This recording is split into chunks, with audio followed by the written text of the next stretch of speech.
ব্যর্থতা কোনোভাবেই মেনে নিতে পারছেন না বিরাট কোহলি। সমাধানে কেবল নিবেদন আর অনুশীলনকেই বেছে নিয়েছেন।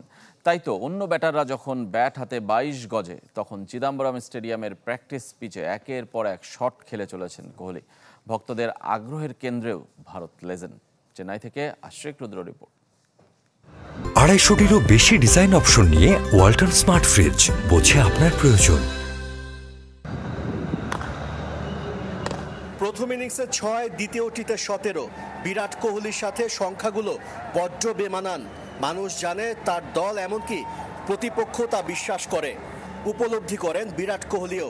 খেলাটির প্রতি তার নিবেদন যে কতটা গভীর তা আরও একবার প্রকাশ পেল চেন্নাই টেস্টের তৃতীয় দিনের লাঞ্চ বিরতিতে। কানপুর টেস্টের এখনো অনেক দিন বাকি, অথচ অনুশীলনে নেমে গেছেন বিরাট কোহলি। চেন্নাই টেস্টে পরপর ২ ইনিংসে ভালো করতে না পারার আক্ষেপ থেকেই আবারও ঘাম ছড়াচ্ছেন কিং কোহলি। চেপুকের আউটারে ১ ঘন্টার নেট সেশন। যে ২ ধরনের ডেলিভারিতে আউট হয়েছেন তা নিয়ে চলল অনুশীলন।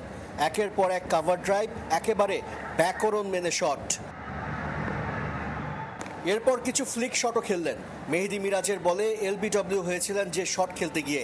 মাঝে যশস্বী জয়সওয়ালের সাথে ক্রিকেটীয় আলাপ। ততক্ষণে বিরতি শেষে খেলা শুরু, কিন্তু দর্শকের আগ্রহ শুধু বিরাট কোহলিকে নিয়ে। মাঠ ছেড়ে যাওয়া পর্যন্ত চোখ আর ক্যামেরার লেন্স তাড়া করে বেড়ায় ইন্ডিয়ান লেজেন্ডকে। আশ্রিক রুদ্র, চ্যানেল 24, চেন্নাই, ভারত।